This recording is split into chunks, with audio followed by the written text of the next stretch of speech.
Hi guys! So we are here at Jollibee.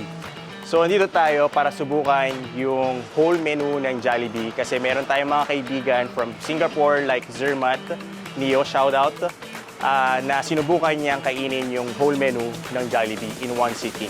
So I am Brandy, I am a competitive eater, and I am about to try to eat the whole menu here in Jollibee. Kaya tara, samahan niyo ako.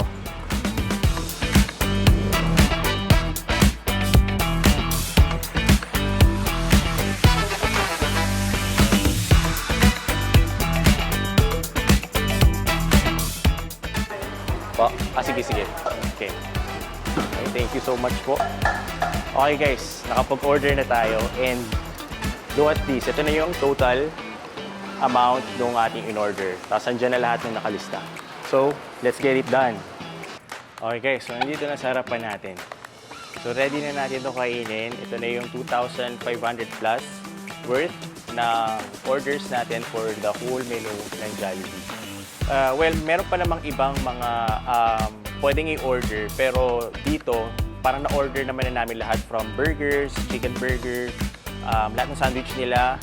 Meron tayong pasta, yung spaghetti, tapos palabok. Kumuha na rin tayo ng extra rice, tapos yung chicken natin. At meron pa tayong chicken nuggets. So, let's start this. Busin natin to lahat in 3, 2, 1, go. So, start tayo sa Yum Burger. So, ito yung Yum Burger nila. Yeah.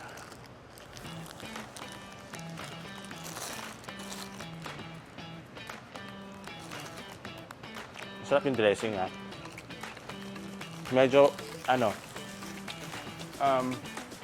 marami-rami yung nalagay na dressing dito, which is gusto ko. So, we have 1, 2, 3, 4, 5, 6 sandwich. So, kainin ko muna.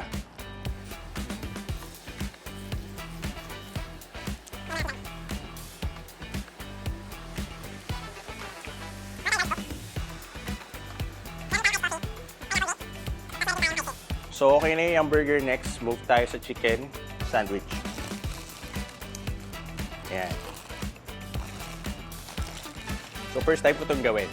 Kasi, most of the time, challenges na ginagawa ko is isang variety lang ng pagkain. Ito, there's different variety. Meron tayong fried, meron tayong pasta, meron tayong sandwich. So this is my first time consuming this specifically sa Jollibee. So thank you so much, Jollibee. So moving forward, chicken sandwich.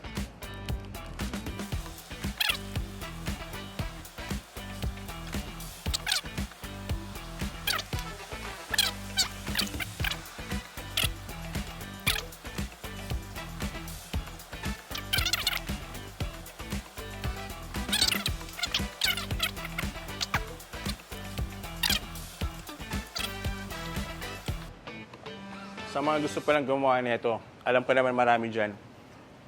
Childhood comfort food natin talaga ang Jollibee. So if ever gusto niyo, eto ma-order nyo na for just 2K. So try to visit Jollibee and you can also try this challenge. Next, Jolly Hot Dog. Jolly Hot Dog.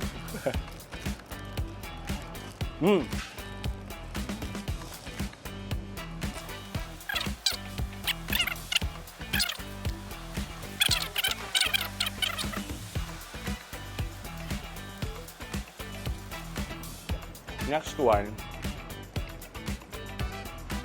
mas malaki ng onti ito kasi ito yung cheesy Yum Burger nila. Bukod sa dressing, meron siyang 1 piece of cheese. So, let's try this.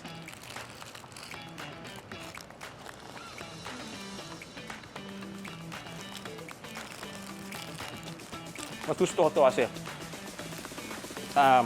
mahilig ako sa cheese.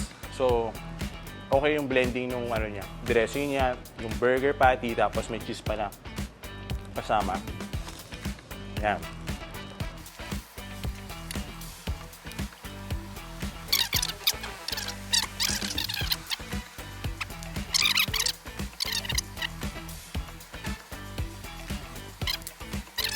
Good chicken. Next burger, ito. Busin na natin ang mga chicken sandwich. So, ito yung chicken burger nila. Ang laki, di ba? Yan. Para sa mga mahilig sa mga chicken sandwich, chicken burger, let's try this.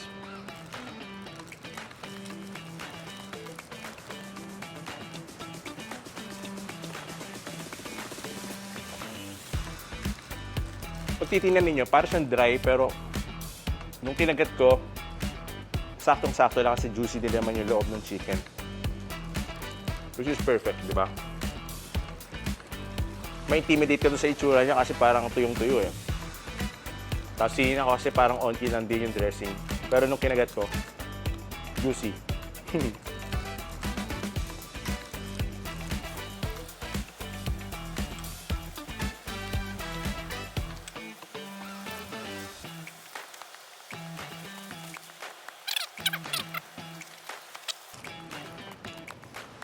So far, nakakailan na tayo. Mayroon na tayong nakain parang 4 pieces of burger. And then, nakapagbawas na din tayo ng ating chicken nuggets. Which is going pretty well. Kasi this is my first time eating like this. So, sa dami na ito. Hindi ko na sigurado if how many kilograms ito kapag sinukat natin or tinimbang natin. But I think about it's around 3 kilos or 3 to 4 kilos total niya.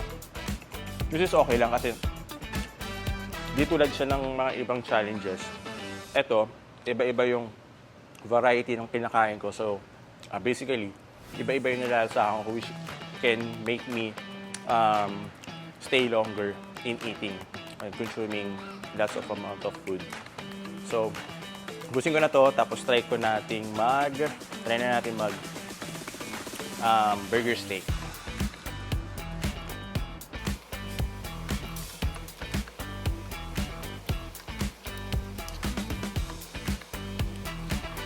Now, burger steak.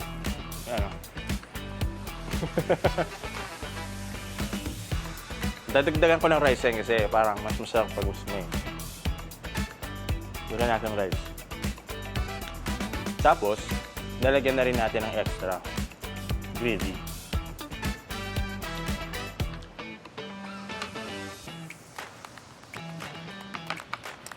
So, andito yung ating spoon and fork. Yan. Comment down below kung sino yung mga burger steak ano dyan. Team burger steak or team fried chicken. Comment down below sinong kung alin yung mas gusto ninyo. So, dagdagan natin ng rice. Mamaya, kainin natin yung burger. So, gravy. Dadagdag natin dito. Burger steak. Yun. Lagyan na rin natin yung rice. Okay.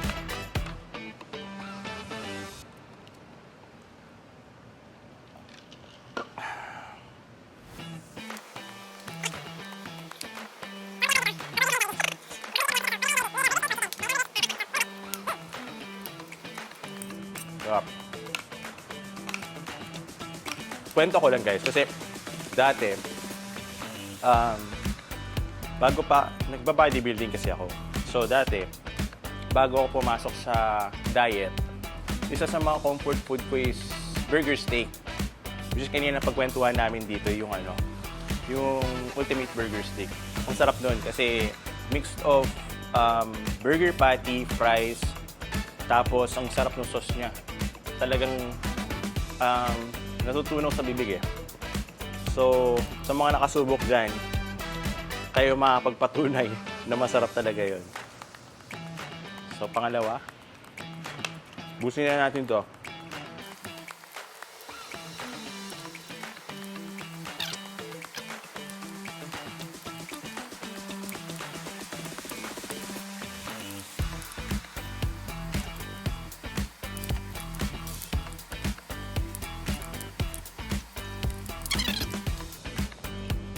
Sa mga curious pala dyan, sa tsaka hindi pa masyado nakakaalam sa competitive eating. So this is kind of sport na you consume large amounts of food intake. Tapos, mostly meron kasing time limit. So kapag time-based yung mismong challenge, it's harder kasi bukod sa madami ka ng kinakain, you need to be conscious about the time. So sa ganito naman, eating large amount of food without time consisting dito. So mas madali naman to. Pero yung magiging kalaban mo dito is yung capacity ng stomach mo. So sa mga ganitong pagkakataon, I personally do yung nagpa-fasting ako and at the same time, kumakain ako ng large amount of food para at least hindi pa rin naman ako nag-over dun sa kinakain ko for a day. Since parang minemaintain pa rin natin na we're in like a good condition kasi this is already a extreme sport. Not necessarily na kailangan you are big to be good at this sport. So, kailangan mo lang talaga ma-exercise yung capacity ng stomach mo and at the same time, you need to be healthy outside, okay? So, ang preparation na ginawa ko for eating this full menu of Jollibee is I did series of water chugging. Parang 1 week preparation yon before namin maset ng day na to para makonsume natin ito ngayong araw. So, basically, sa water chugging, mga 5 to 10 liters, continuous drinking yon with non-stop. So, yun yung parang record ko is 6 liters in like 2 to 5 minutes.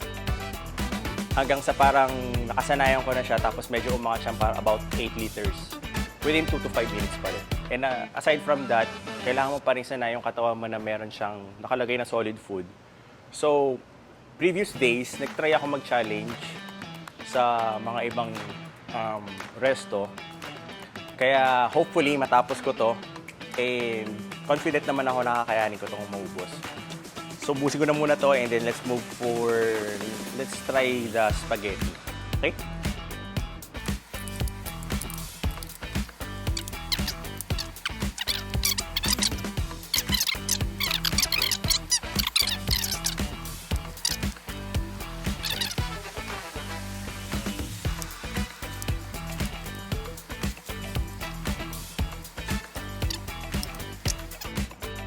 Nakakarami na pala tayo. Meron pa tayong bucket ng chicken. Tapos, kinabahan ako dito. Nakatakip pa eh. Baka mamaya may laman pa eh. Busog na ata ako. Hindi, okay lang. Lagay ko na lang ito dito. So, yung natitira na lang natin is 2 burger, 2 palabok, tapos ang bucket ng fried chicken. Meron pa naman tayong tirang chicken nuggets, may fries. And then, yung ating mga pies.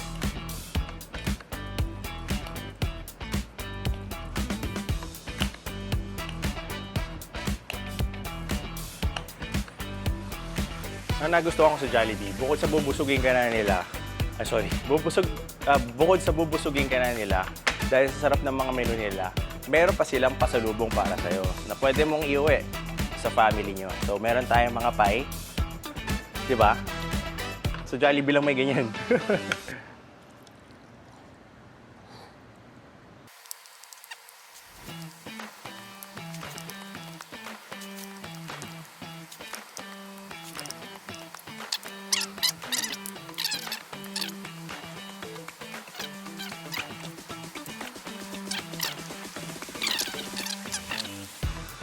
So right now, almost done na rin tayo kasi fried chicken, burger, 2 na lang. Ito, paubos ko na rin yung palabok. So far, so good. Pero nakakaramdam na rin ako ngayon ng medyo busog. So, pinagandaan ko naman to. So, yung mismong capacity ng tiyan ko parang kaya pa naman. Sabihin natin, maubos talaga to lahat. And may space pa siya for, tingin ko, liquid if ever man. Sakto, maubos ko to kasama yung drinks. Yan. First bite, palabok. Team palabok. Let's go!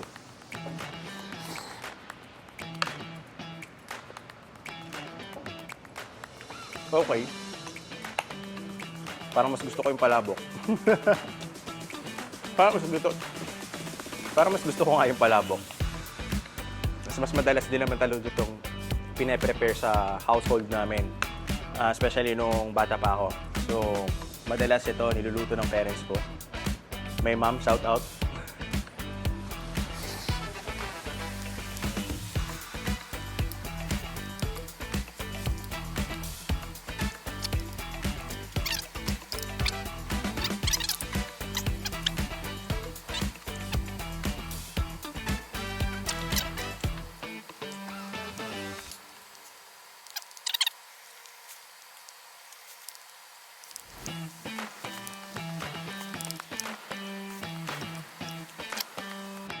So, tapos na yung plates natin ng noodles. Natitira na lang yung fried chicken, 2 burger, meron pa tayong mga pies. Konti na lang to. Tapos meron pa tayong 2 rice. So, inom lang ako ng onte kasi nakakaramdam na ako ng sakit sa stomach. Kailangan lang natin siya ma-push down tapos yung hangin may labas natin dito sa stomach natin.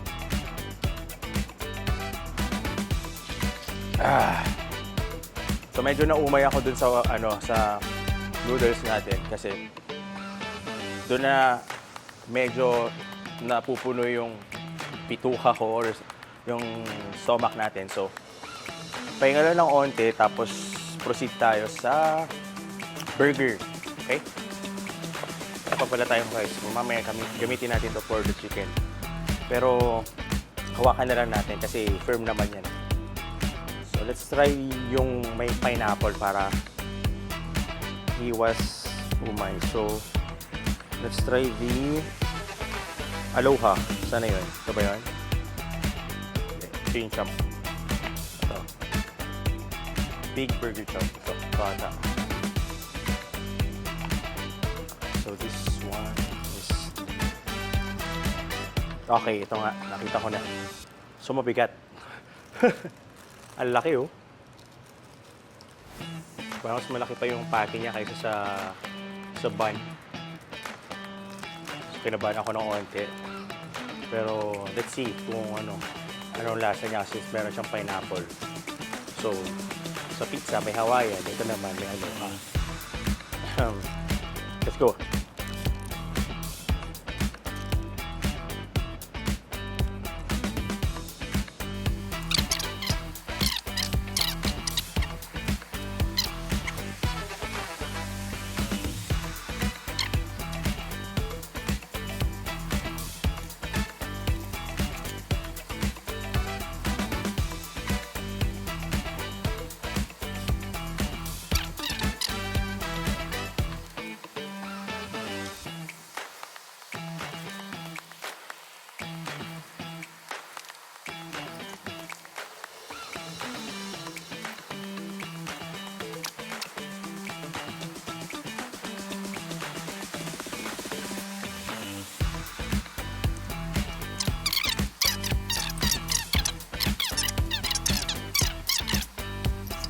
Now, na lang.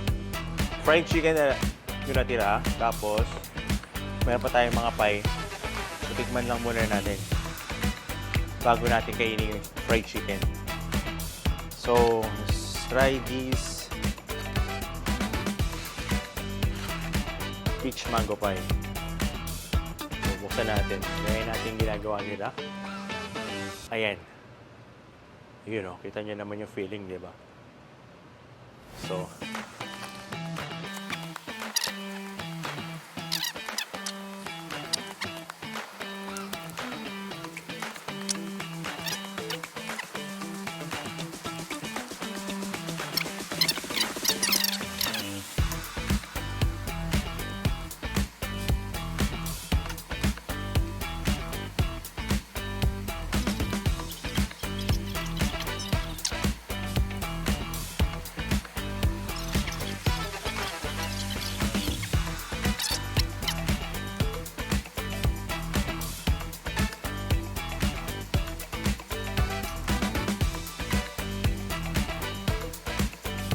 okay guys, so di ko na kaya kasi sobrang dami ko na nakain. Almost, naubos ko naman na lahat. Lahat ng burger, yung pasta, spaghetti, tsaka palabok. Meron pang natirang chicken. So, eto, sa tingin ko iuwi ko na lang kasi hindi ko na talaga kaya. Tapos, meron pa akong isang tuna pie. So, meron akong takeout na fried chicken at saka tuna pie. So, para sa mga gustong sumubok ng challenge na to, hindi talaga siya madali. So, kailangan maging ready ka para maubos mo na ito. So, if ever gusto nyong masubukan to, visit lang kayo sa any Jollibee store. And just an estimate para sa price ng buong in-order namin. It's around 2,500. So, thank you so much sa lahat ng mga nanonood dyan. If ever, support us here in our channel, RP Fit Media. Support us here in our channel, RP Fit Media, and follow me also in Instagram or Facebook. Just look for Brandy Friday. Thank you guys. Thank you so much, and see you next time.